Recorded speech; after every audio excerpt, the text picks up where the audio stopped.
The sun rose fiercely on the horizon, as if the desert were burning from the inside out. Clint, the drifter with a piercing gaze and a hidden past, watched the thin line between shadow and heat from atop Wolf Canyon, mounted on his horse. Between his fingers, he twirled a coin knot, just any coin. It was old, gold, engraved with Navajo symbols in relief, still stained with something that resembled rust. Beside him stood old Ezequiel Trows, a guide, a man of few words and eyes that seemed to have seen 100 deserts. He simply said, "The trail begins here, but it only ends for the brave." The name of the region said it all. Forgotten Heart. No caravan had passed through there in years. Legends spoke of lost gold during the cavalry's retreat. But what interested Clint wasn't wealth, it was truth. Days earlier, a woman had found him in the saloon of Dust Rock County. She gave him an envelope.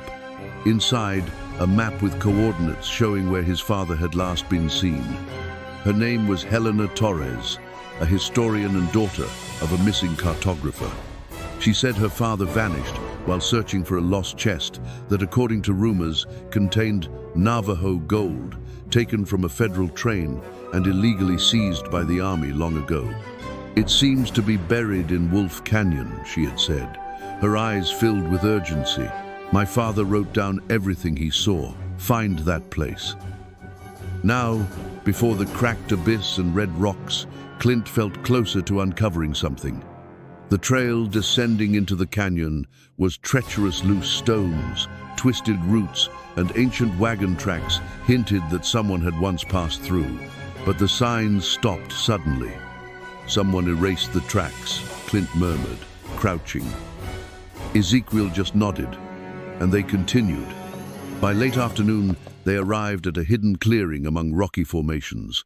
There, under a layer of dust and dry roots, they found the cartographer's journal, Helena's father, torn in places but still readable. Before disappearing, Torres had hidden it, with all the coordinates showing where the gold might be buried.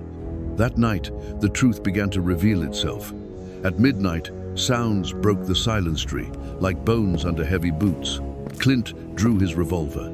Ezequiel was already on his feet, bow in hand. But no one was there, only shrubs rustling on the ground. A fresh footprint. It wasn't theirs. "We're being followed," Clint whispered. At dawn, following the journal's coordinates southward, they stumbled upon a cabin hidden beneath a rock ledge. Inside, old military documents and ammunition. Then he appeared. A gunshot struck the stone beside Ezequiel. Clint rolled to cover and fired back.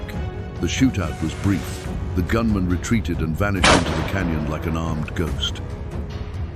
Subscribe, hit the bell, and share. Clint was sure someone or a group of bandits was after the gold, too.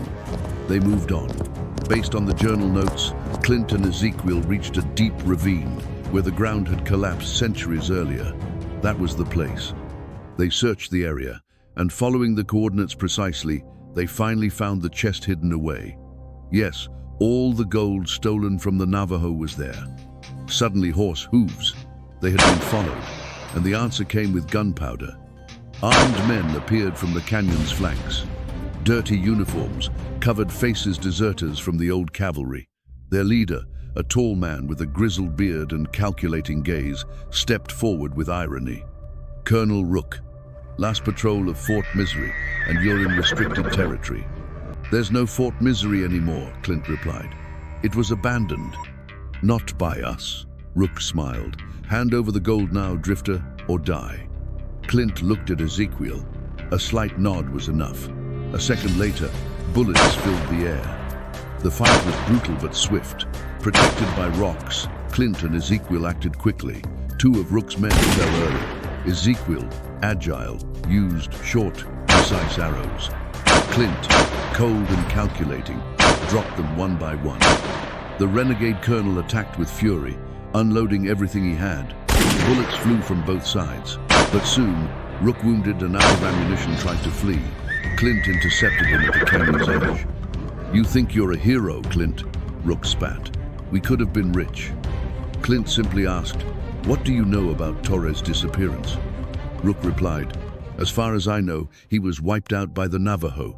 He wasn't Hones that wanted the gold for himself. Ask your Indian friend." "Is that true, Ezequiel? Why didn't you tell me?" Clint asked. "It's not true," Ezequiel replied. "He is safe, protected by our tribe. For security reasons, it wasn't revealed until the gold was recovered and until we were sure there would be no attack on our people." Colonel Rook was handed over to the authorities. Helena Torres received a package with a letter explaining her father was alive, along with his journal indicating the exact location of the hidden gold. She turned everything over to federal authorities and the Navajo Council, and so all the stolen gold was returned to the Navajo people.